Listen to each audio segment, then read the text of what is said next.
in the introduction. But war! What is it good for? I think I find it's actually very good for killing people. So, the Zena version of that is wicked like. that has an incorrect statement, I find. Okay, first up for this section is Hillary.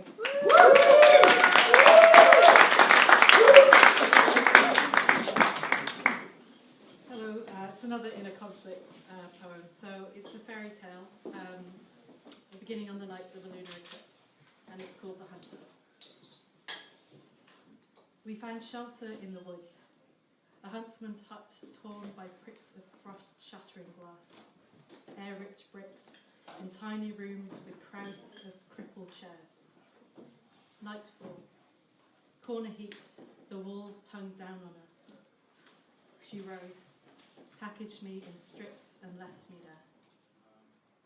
Moonlight creeped through French doors held by rust. She stalked towards the glade, a tawny owl warding her away. Crouched in underwood, the harpoon against her shoulder blade, she traced the planet's shadow bleeding through the moon. Loosed an arrow. I did not see her climb the fraying rope, unfettered mass, her leap of faith, nor the dip of fingertips, quicksilver in her palm. She knelt again beside me, grey, liver-pocked, beggar-ribbed, her hair twisted frost. We sexed and scrapped on threadbare floors. The moondrops trickled past my tongue. I need at least your scent, I said. But her words were gone. She pulled close the door.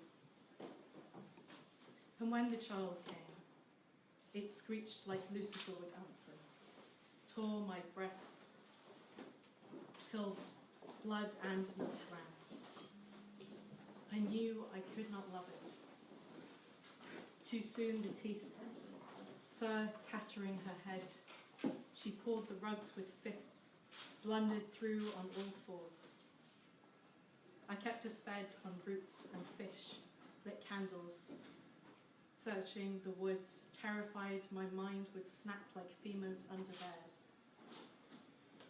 We scraped by till the age of talking, till she broke, the wild way.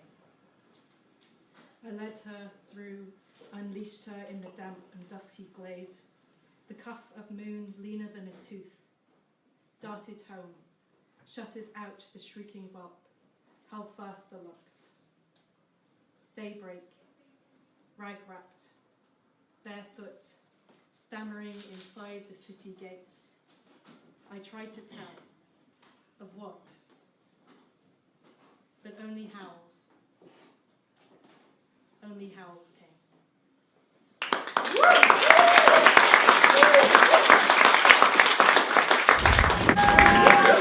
People in my way everywhere, what am I going to do? Anyway, I wrote this about 13 years ago. I'd actually picked it out as a piece I wanted to read and before this theme came along, so excellent. It's called 2043. Gather round, kids. Grandpa's going to tell you a story. The year was 2002. I was just entering adulthood. At the age of 21, trying to get my life together when it looked like it would all be over. World War III had just started. At the time, I was working for a company called British Gas as a call centre agent. Across the other side of the Atlantic, three of the most power-hungry and witless buffoons the civilized world had ever witnessed were declaring war on each other's countries. It was all about ego, one trying to prove to the other that he was the most powerful maniac on the planet. In reality, of course, they were measuring who had the bigger schlong. What's a schlong, Grandpa? Oops. You'll find out.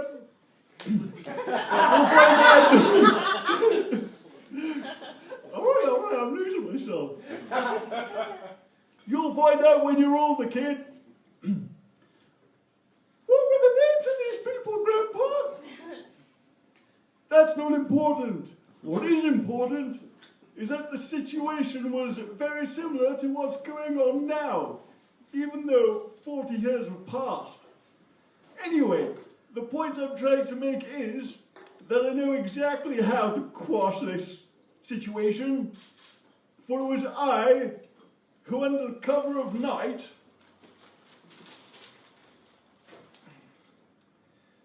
travelled the world over and chopped off the heads of these 3 evildoers. Let's call them Dipsy, Lala, and Poe. Thus saving the world from utter destruction.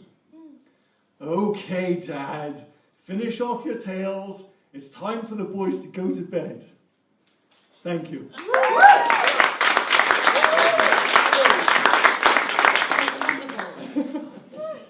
Thank you. Good night. Okay, next up we have Fahad.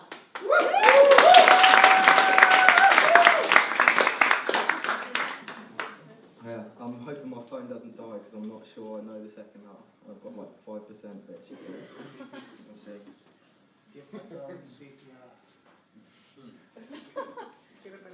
Brothers and sisters, make no mistake, this is a call to arms. Time to transcend the tops of our trenches dug to tide out the tedium of tyranny, to take our stand in no man's land. This is the battle for benevolence. Those too young for wise eyes but too old to bear the beauty of naivety. Too smart for their mates in college but too dumb for the academics. Too self-absorbed for the pursuit of knowledge but still hung up on the epistemic. Oh, brothers and sisters, it is not just me, it is we alone who see the forest of ancient trees growing, surrounding us, suffocating our shoots, tied down by the depths of their roots, casting shadows where there used to be sun and smothering our soulful flows. But take heed, old trees. See, because we are young, we are not yet numb. Our youth grants us empathy. Our sparks inside the fear of flames inside our foes. As they lay lazily like hay bales, we are set to burn down the barns. Brothers and sisters, make no mistake. This is a call to arms. For your sake, forsake their teachings. The concept of community has been moulded and misused to push mistruths. It is true that lack of community kills people. But not just a community trapped inside a city border. Our world is but a blip in the cosmic order. An organic ship hurtling through space at 1,000 miles per hour, and you're sour because the car in front of you ain't pulling out fast enough. Do me a favour. Look at me. These are the same eyes burning from hydrogen cyanide inside of gas chambers, while these hands hold salutes in adulation. These are the same eyes that refused to look away from the canvas until these hands painted the Renaissance. These are the same eyes that looked upon this form inciting excitement downstairs, while these fingers circled like serpents on this soft skin.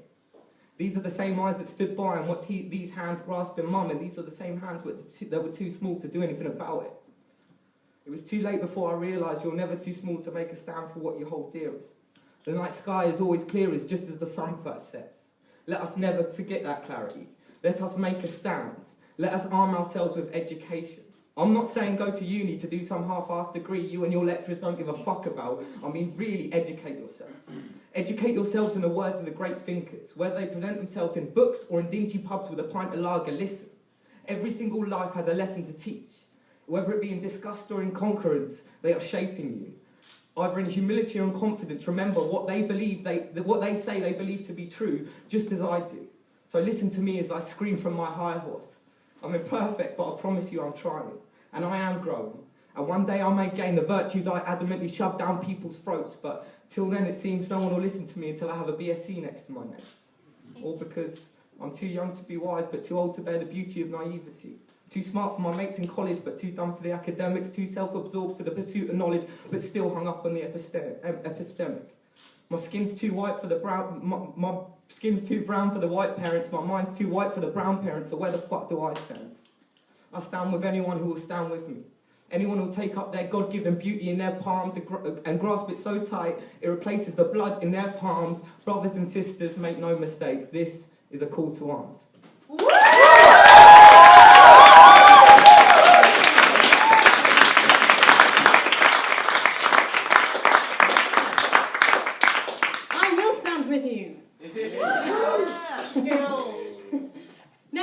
have Tasha.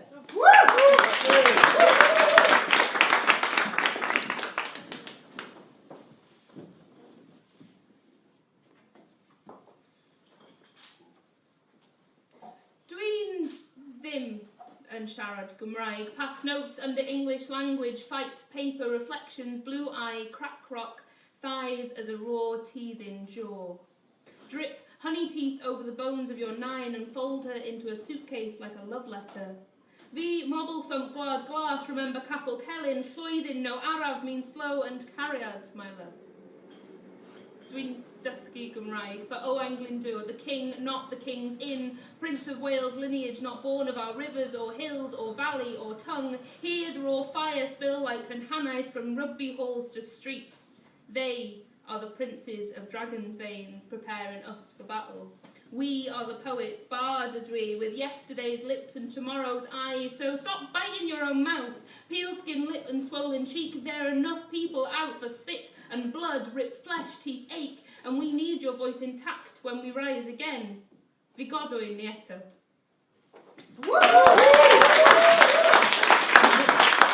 Great, I'm loving all this Welsh language. I feel like that's a very like gusto language, do you know what I mean? Like to shake that at those lot tomorrow. Did you just say you wanted to spread the language? No, I didn't. I think we all do those, I constantly do. Alright, next up we have... God, I forgot. Alright, Steph!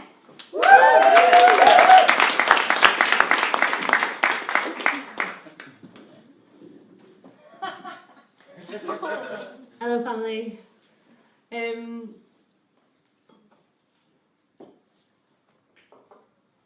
At the centre of descent there is an incline, a ledge to catch the flailings of the untamed mind.